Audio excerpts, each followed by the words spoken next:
In this video, we'll look at basic input-output using cin and cout. Cout, cin, carr, and clog are defined in the C++ standard. To use them, you must include I/O stream. C++ uses a stream abstraction to handle I/O on devices like the console and keyboard. Cout is an output stream that defaults to the console or the screen. Carr and clog are also output streams that default to standard error and standard log respectively. And finally, cin is an input stream that defaults to the keyboard. The insertion operator is used with output streams, and the extraction operator is used with input streams. Let's look at how we can use cout and the insertion operator. The insertion operator inserts the value of the operand to its right, in this case the variable data, into the cout output stream. Since cout is by default the console, the value of data will be displayed on the screen. Since we're using stream abstraction, we can chain multiple insertions in the same statement. This makes basic I/O very easy to do. It's important to understand that the insertion operator does not automatically add line breaks to move to the next line on the console. You must do this explicitly, either by using the endline manipulator or by including a new line character, the /n you see in the last example. If you use the endline stream manipulator, it will also flush the stream. This is important to know since if the stream is buffered, it may not get written to the console until it's flushed. We'll talk more about this when we talk about file streams since it's more applicable there. Let's see how the extraction operator works with cin. The extraction operator extracts information from the cin input stream, which defaults to the keyboard, and stores the information into the variable to the right of the extraction operator. The way in which the information is interpreted is based on the type of the variable. So in this case, if data is an integer, then an integer representation will be read from the keyboard. If data is a double, then a real number will be read and stored. If data is a string, a sequence of characters will be read and stored. Extraction operators can also be chained. In the second example, two variables, data1 and data2, will be assigned values read from the keyboard based on their type. The characters entered using the keyboard will only be processed when the enter key is pressed. Cin extraction uses white space, that is, spaces, tabs, new lines, as terminating the value being extracted. That's important to understand, so if you put spaces between the things that you type in, the spaces will be ignored.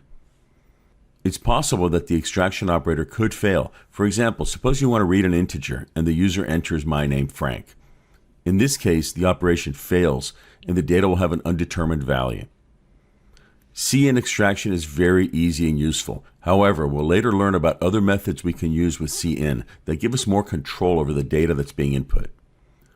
Finally, we can use the same operators to insert and extract data from file streams. This is pretty cool since the syntax is already familiar and the behavior is very similar. We'll work with files later in this course. Now let's head over to the CodeLight IDE and go over some examples in live code. Okay, so now I'm back in the CodeLight IDE, and I've got a Section 5 workspace. Within the workspace, I've created a basic I/O project, and this is the main file for that project. Now what we're going to do is we're going to do some basic I/O using cin and cout, and I'll show you some of the nuances so that you really understand what's going on here. First of all, remember on line 4, we've got to include I/O stream, and on line 6, I'm using namespace standard just to make the code a little bit easier to read. Best practice would be to actually include standard scope resolution operator, cout, and so forth, as we talked about in the last lecture. So, first thing we'll talk about is this statement on line 10 right here. Cout, insertion operator, a string hello world, we got another insertion operator, and then we've got the endline manipulator. What this does is it prints hello world to the console and then advances the cursor to the next line. Okay, I'm going to run this, and I'm going to run it by pressing Control F5, which is the same as run here. So when we build and run, you can see it prints out to the screen, hello world, and then it goes to the next line, and this time-elapse message prints out after that. Okay, pretty straightforward. If I leave out the end line, and I'll do that really quickly, and I'll run it again, you could see that it prints out hello world. It does not advance to the next line, and then everything just prints out right after that. Okay, so that's pretty straightforward. Let's take a look at a couple of other examples. Look at this example here. I'm going to uncomment this out. First, I'm displaying hello, and then I'm displaying world, and then I'm displaying an end line at the end. Notice that there is no end line after the first hello. So you would expect that these two should run together with no spaces. So we should see hello world all bunched together. So let's try that. And you can see that that's exactly what happens. You can see hello here followed by world with no spaces. It does advance to the end to the next line because we have that end line manipulator here. Okay, so let's do a few more. And as you can see by default, right here when we use the insertion operator with a string, in this case hello, it does not advance to the next line unless we do it specifically and explicitly. So that's what end line does. So here are 4 more output statements. The first one just says cout hello world, just like we've done before, and advances a line. The next one changed the insertion operators. So you could see that I'm putting hello on the output stream, then I'm putting world on the output stream, and you can see there's a space right before that W there, and then I'm printing a new line. So we're getting the same effect as the previous one. Same here. I could say hello world, but here in this case, you can see that I'm using a /n, a \n. This character right here is a new line character. So what happens is you can embed that new line character in the string, and it will advance to the next line. So it's similar to end line. It doesn't flush the buffer, but it still advances to the next line. And then the last line you can see that there's a couple things going on here. You can see that I've got a new line here, and a new line here. So you expect this to print out hello, and then go to the new line, and then print out here, then go to the advance to the next line and print out there, and then advance to the next line here. So that's what we expect. We expect the first 3 statements on lines 15 through 17 to print out exactly the same thing. That's the same effect. And the last one to be a little bit different. So let's try this out. And we'll compile and run here. And you can see hello world, hello world, hello world, exactly the same. And then we have hello out there, 1 word per line. And remember, even though that this is all in one string literal here, we still have the /n's in there, which that's how they work. You embed them inside those strings. Okay, so now let's do a little bit with variables. We'll talk a lot about variables in the next section, but I'm going to declare 3 variables right here. And I'll explain that to you real quick. They're really easy. In this case, I'm declaring 3 variables, num1, num2, and num3. Those are the names. Num1 is an integer, and num2 is an integer. And then num3 is a double. That's a floating point number, like 2.5 or 100.7, a real number. We'll use num2 and num3 a little bit later, but right now we're only going to use num1. So I'm going to comment this line, uncomment this line, and you can see what's happening here. I'm saying I'm prompting the user, enter an integer. Then I'm reading an integer using the extraction operator. I'm extracting an integer from the input stream, and I'm storing it in num1. You can see it's going right in here. And then I'm simply going to output, you entered whatever they typed in. So let me explain how this works. Here's your keyboard. And remember, CN is by default tied to your keyboard. We can redirect it as we wish, but by default, it's the keyboard. Now what happens is characters are read from your keyboard, and they're not read directly by CN. They're stored in a buffer. This is done to make the program more efficient. So if I type in 123 on the keyboard, then what happens is the numbers are read from the buffer. The characters, in this case, are read from the buffer. And the compiler knows that num1 is an integer. So it's going to read those characters, and it's only going to process what makes sense to be an integer. So in this case, it's going to read the 1 and say, yep. It's going to read the 2. Yep. It's going to read the 3. Yep. Now we're done. So we've got 123. So 123 gets stored into num1, and that will print out here. Okay, now you need to press enter when you do this on the keyboard. And also, white space is ignored. So if I type in like 10 10 spaces or tabs or anything that's considered white space, and then I type in 123, then I type in a whole bunch more white space, it'll all be ignored. Okay, so let's take a look at that in action. And I'll just clear this real quick. And let's run this. And it's going to say enter an integer. So I'm going to type in 123, press enter. Remember, I have to press enter. And it says you entered 123. Just what we'd expect. I'll run it one more time. And this time I'm going to type in a bunch of spaces. I'm pressing the space bar. Now I'm pressing tab. Then I'll press 123 and I'll type in some more spaces. Now when I press enter, you can see you still entered 123. All that beginning white space is ignored and everything after the 3 is considered not an integer. So this is where if you read from cin again, it's going to start right after that 3. Okay, so that gives you an idea of what's going on there. And let me comment that out again and we'll keep going through some more examples. In this case, we're going to read 2 numbers. We're going to say enter a first integer and we're going to read that into num1. Enter a second integer and we're going to read that into num2. And then we're just simply going to say you entered num1 and num2.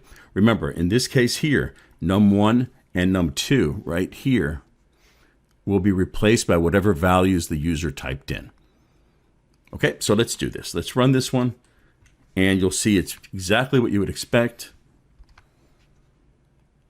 And let's see. Oops, I shouldn't have commented these guys out. Let me uncomment them and let's try that again. So enter a first integer. Let's say we want to type in 100. And I'm going to press enter. Enter a second integer, 200. I'll press enter again. You entered 100 and 200. Again, just what we expected. Now let me show you something that you might not expect. Let me run this one more time. And I'm going to enter 100, followed by a space, followed by 200. And press enter. You can see my output statement worked. It says you entered 100 and 200, but the output looks a little different, right? Well, you can see what's happening. I've entered 2 integers.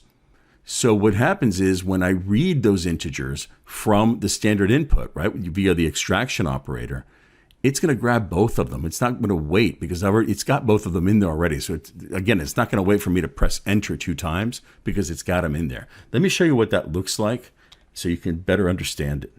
All right, so let's say that we're here. And we just ran this program and we entered 100, followed by a space. And I'll just use that character there for a space, followed by 200. Okay, so right here, it's waiting for me. What I did was I entered 100 space 200 and I pressed enter. The extraction operator realizes that num1 is an integer. So it's going to try to read an integer from this stream here. It's going to start right here and it's going to say, I got a 1, a 0, and a 0. Boom, I hit a white space. That must mean that my integer is done. So it's going to take 100 and store it right into num1. Okay. Now it's going to output enter another integer. And it's going to try to read that second integer from the input stream. Well, it's already in there, right? So it's going to start right here and it's going to say 2, 0, 0. Hit the end. Aha, that's 200. It's not going to wait for me to press enter because there's already data in that buffer. So in this case, the 200 gets put into num2 and this will print out 100 and 200. So your output will be correct, but the way that the prompts are displayed is a little different because it's got data in that buffer already. Same thing with, let me run this one more time and I'll show you a little bit of a different example. Same thing with space 100 space tab 200 or 200, yeah. And you can see you entered 100 and 200. It's just ignoring all that space. But it's got those 2 values in that stream. It's just going to process the stream. It doesn't wait for you to press enter twice. Okay, so I'll comment those out and we can chain the extraction operator, just like we can chain the insertion operator. So in this case, you can see that we've got the cin followed by an extraction operator right there, followed by another extraction operator, right? So what I'm doing here is the output statement for the user is a little different. It just says enter 2 integers separated with a space. So let's say I enter 100, a space, and then 200. Now this guy is going to read 2 integers from the input stream, and it'll assign 100 here and 200 here. Okay, let's do that.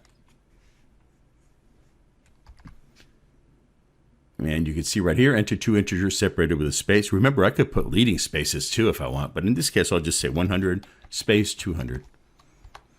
And it says here, you entered 100 and 200. This is actually a really handy way to get information from the user. When you want them to, enter more than one number, enter 3 numbers separated by spaces. That's really easy for them to do, rather than say, enter number 1, enter number 2, enter number 3, and so forth. Okay, so that's another option you've got. Okay, so I'll comment this out, and now we'll process some doubles. In this case, if you remember, let me scroll up just a little bit. If you remember, num3 was a double, right? So it's a floating point number, a real number. And what I'll do here is I'll just uncomment this out. And the prompt to the user is enter a double right here. And you're going to read the double into num3 from the input stream. Again, here's the input stream. Suppose I typed in 12.5. That's a real number. It realizes that it needs to read a real number from the input stream because num3 was defined up top as a double. So it's going to come here, it's going to read a 1, it's going to get the 2, it's going to see the decimal point, that's valid in a real number, then it's going to read the 5, then it's done. And 12.5 will be assigned here and will be displayed down here. Okay, so let's run that. Enter my double. I'll press 12.5 and enter. And it says right there, you entered 12.5, just like we expected. Okay, so let's do this last one, and I'll show you what could go wrong here. There's always something that could go wrong, right? So let me uncomment that. And look at this example here. This one is saying, enter an integer, and you're going to read the integer into num1. And then it's saying, enter a double, and you're going to read the double into num3. Okay, now if we run this and I type in, let's say 10 and 12 space 12.5, that's not a problem at all, right? Because it's going to read the integer and it's going to say 1, 0, I see a space, I'm done. The 10 goes into num1. Then it's going to read a double here, num3. It's going to say 1, 2, decimal point 5, 12.5, perfect. It's going to go in here. The integer is 10, the double is 12.5, and that'll work just fine. Let me run that just so you can see that, and then we'll do one more example, a couple more examples where you can see some of the issues here. So there's my integer, let's say it's 10, and the double is 12.5, and you can see the integer is 10 and the double is 12.5. Okay, but what happens if I enter something like, let's say 10.5? Something like that. Think about this. Logically, you're probably guessing what's going to happen. It's going to read an integer. So it's going to see the 1 and the 0, and it's going to say, yep, that's an integer. When it sees the decimal point, it knows it can't be an integer anymore. So it's just going to take the 10 and store it here. Then you're going to say, read me a double. Well, it's going to start at the decimal point, and it's going to read 0.5. 0.5 is a double, right? So it's going to store 0.5 here. So your output is going to be 10 and 0.5. Maybe not what you expected, but you can see the behavior makes perfect sense. You're telling it what to do. You typed in 10.5. Well, 10 is an integer and 0.5 is a double, and I can read those. So let's try that with 10.5, and we'll see what that looks like. So let's enter the integer, 10.5. Now remember, there's going to be that 0.5 left in the buffer, so it's not going to ask me, it's going to ask me to enter the double, but it's not going to wait for me to press enter because it's already got data in the buffer. So I press enter, and you can see enter a double, right? It's not waiting for me here. The integer is 10 and the double is 0.5. Now the last example is, let's run this one more time and we'll do something really weird here. We'll just type Frank. Now that's really wonky because you've just told it that you're going to read an integer and a double, and you just gave it a string of characters here. So if I press enter, you can see what's going on here. The integer is 0, and the double is some undefined, crazy small number here. Okay. Well, what happens is when it tried to read the integer, it got the F in Frank, and it's lost. So the input failed, and it goes into a fail state. From that point on, everything that's happening is unreliable. You can see that the integer got 0. It got basically initialized to 0 there. But everything else after that point is completely unreliable. You've got to be really careful. Now, in real-world programs, we're not really using cin to read characters. We're using strings. We're reading them into strings, and then we're trying to convert those strings to numbers or whatever else we really need. But they're really, really handy and easy to use, and that's what we're going to do for the vast majority of this course. We're going to use cin and cout so that we can read numbers and we can output numbers or strings or whatever we like. So that finishes off this video. This is basic I/O using cin and cout. You can see it's pretty straightforward. Don't worry about mistakes right now as we're working through these programs. If it says enter an integer, enter the integer. If it says enter a string, enter the string. Don't worry about error handling. That comes later.